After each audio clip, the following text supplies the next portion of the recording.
recently I made a film where I was leading it and I was working with three people. I was working with my girlfriend, my friend, and my brother. Three people who were extremely unexperienced. And so you might think that they were the ones that were anxious, right? No, I was the anxious one. The reason for it is because I was afraid that they might not know the fundamentals of filmmaking, if they remember what I taught them, if they're gonna execute to the best extent, if they read the whole script. I didn't know if they did all that, and I was anxious, and since they kind of confirmed my anxiety because they did ask me like a bunch of questions and they did not perform to the best of my extent, and which it's like, to be honest, I shouldn't have gone in with that mindset, with the mindset that like, oh, it's not gonna be as good because they don't know how to do things. They're gonna mess up. They're gonna ask me questions. I shouldn't have gone with that mindset.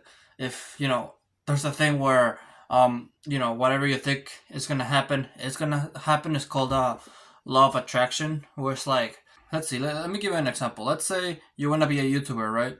And you wanna make good YouTube videos. What you should do is think that you already have the millions of subscribers. That way you can perform like someone who already does that. Like you can perform the best because you already have the mentality of someone who already has that success, right?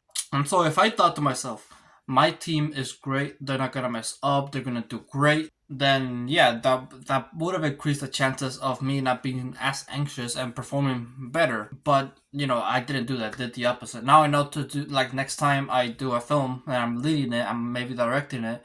Now I know to do that. But this was my experience with that, and also being anxious translates to other people. If other people see that you're anxious, they become anxious as well. Some people might think that that's not the case, where if you see an anxious person, you try to help them out. No, like more people, like most people are selfish and mostly just care about themselves. And if they don't want to, obviously there's outliers. Obviously there's people out there who do help anxious people, help them calm down. But if you were like in a leader role, that the odds of that happening are like very extremely low. So especially if you're in a role in filmmaking that requires a lot of leadership, you really do have to overcome anxiety. And there's several ways in which you can do this. I'll teach you later. But I also want to mention some other times in which I have been anxious when it comes to the filmmaking process. One of the first times that I did filmmaking that I was on set was me acting. It's like whether it be scene 43. I know I mention it in a lot of my videos, but it's the most viewed. So that was my first time being on set, and I was anxious. Like I was thinking at the back of my head, like, oh, what if they don't like my performance? What if I do something that they don't like? What if this that? Oh, I was just like overthinking it, right? And I realized that it's funny because I realized this not through I realized this through pretty much getting more experiences. By making more films, I realized that, oh wait, I can do anything I want. Also, my professor did give me a lot of confidence.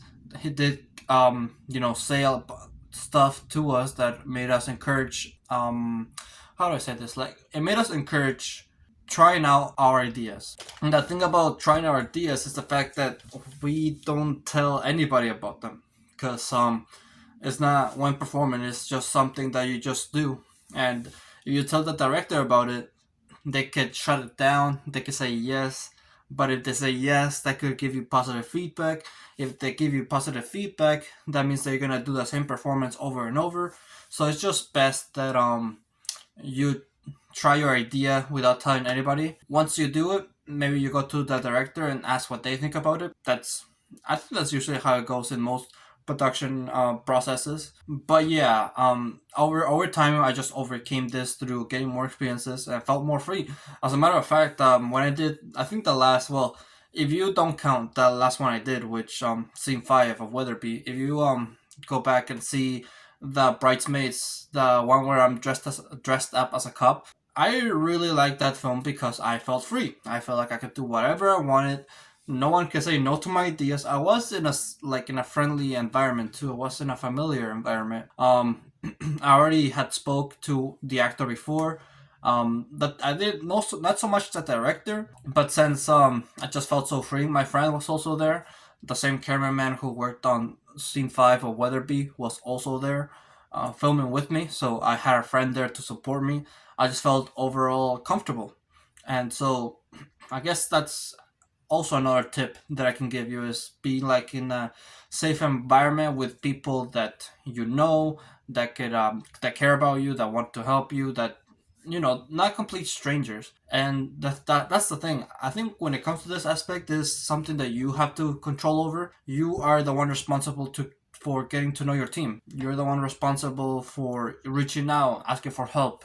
Not everybody's gonna just come to you. Why would they do that? They have to focus on themselves first, and then you.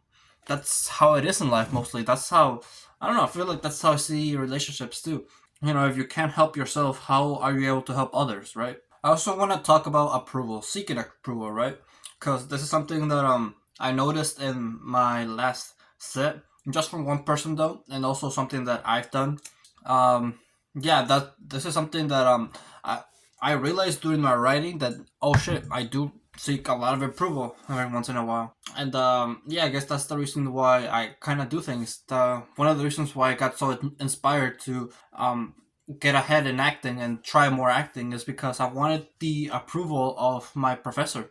That's something that I realized, and I guess that is kind of like a form of anxiety because you're kind of wondering, oh, does he like me? Does like did I impress them, right? It is kind of a form of anxiety, and to a certain extent it can affect your work. For example, when I did my scene Weatherfy for Weatherby, the one where I directed and acted, I had my friend who was the cameraman, and he was like also asking me for approval. There was a point where he kind of just started to ignore my comments and just went along with it.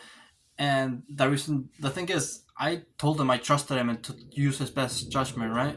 But that also means changing the whole camera angle. I know I talked about, I keep yapping about this, but it, there's certain things that you shouldn't change. You should just stick to. You shouldn't overthink things, right? And yeah, at first he was just thinking, hey, do you like this camera angle? Is this camera angle fine? Is this good? Is this good? And I feel like, if you're a cameraman, you should just use your best judgment and go with it. Actually, I told them that go with one camera angle and stick with it until we change to the next one. That's also kind of my fault, but still, I feel like I did kind of overthink it, on my opinion. I guess here I don't know if the bloopers are out yet, but you can also watch the bloopers.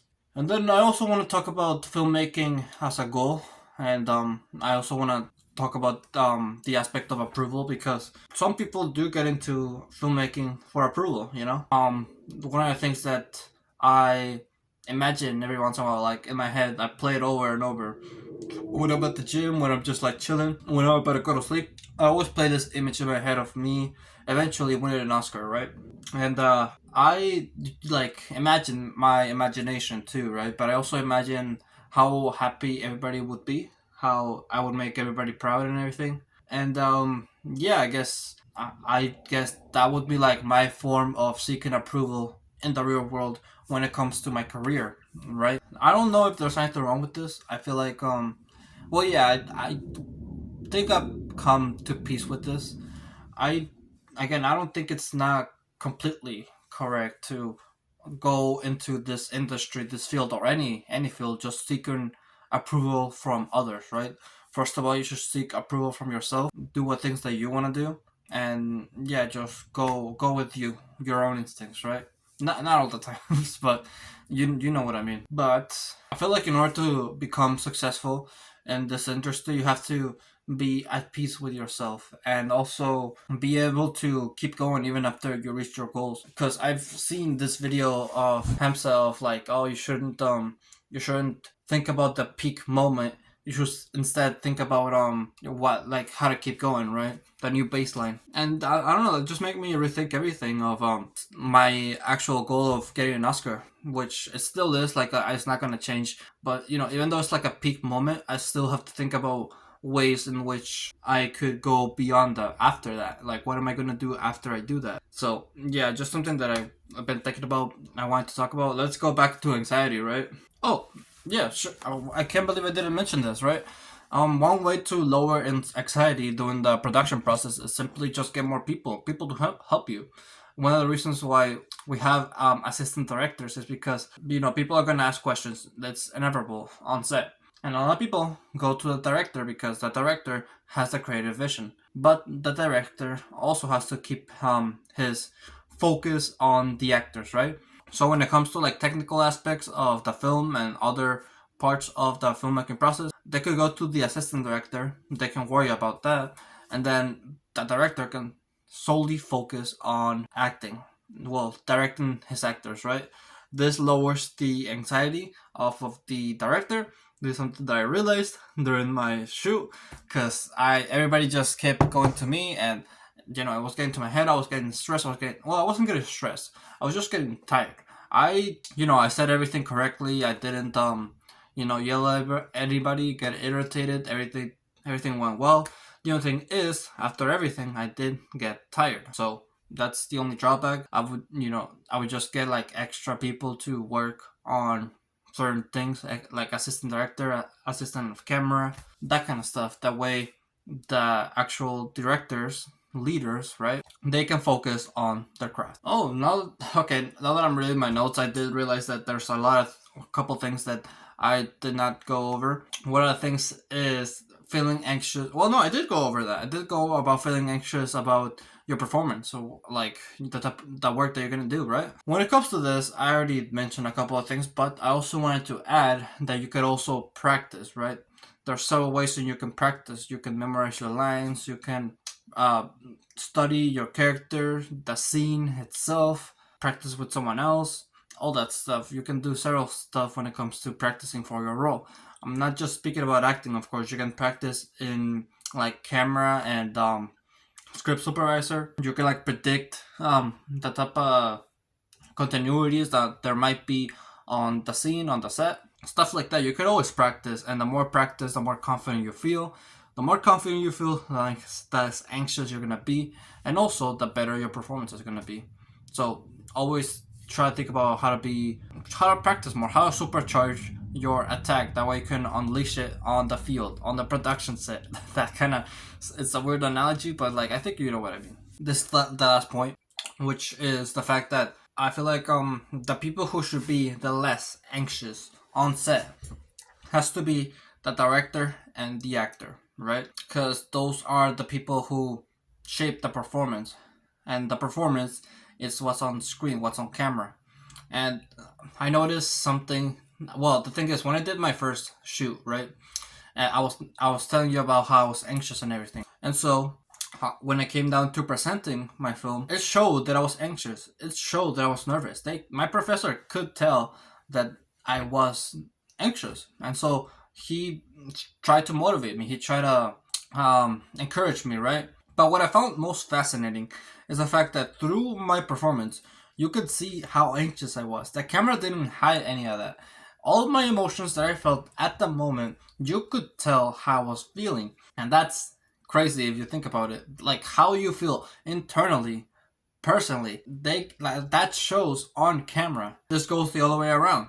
I remember when I did the one bridesmaid scene where I have like the ring pop. Would you like an apple and all that stuff? The thing, okay, if you're new to this channel, you probably won't know what I'm talking about. Just what, like, look around my channel. But yeah, when I was doing that scene, I was like playful and everything. I just had caffeine. I was playing around, making a couple of jokes, right? Cock baby. That's the one joke you probably won't get it, but that's the one joke that still, like, I was really proud of because it made everybody laugh. It was with the tone of the story. It followed the script. It was just funny. So yeah, I was just playful, happy, and you could see that. Like that's the reason why I believe the thumbnail is me smiling.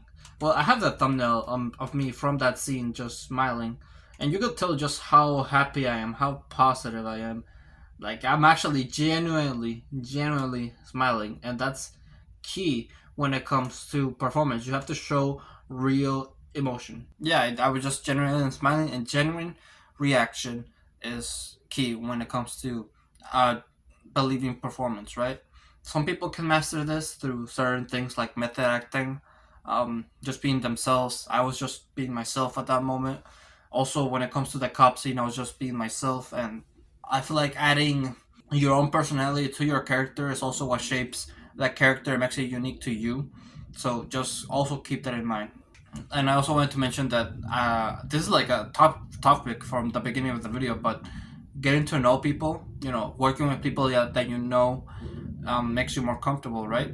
So get to know people while on set, while everybody's not doing anything, everybody's just chilling around, hanging around. Try to talk to people, try to get to know them, try to see if they're a good person and everything. If you chill, if they're chill and stuff. And yeah, that's pretty much like about it. If you do that, you'll be less anxious, more comfortable. This just doesn't go for the actor role. I always use the actor example because I've had a lot of experience acting recently. Who knows? Maybe once I start producing, I'll talk all about my acting experience through the lens of a producer, right? So yeah, with that, thank you for watching this video. If you would like to, make sure to leave a like, subscribe if you're new, if you like my channel, and always remember to live your life like there's no tomorrow.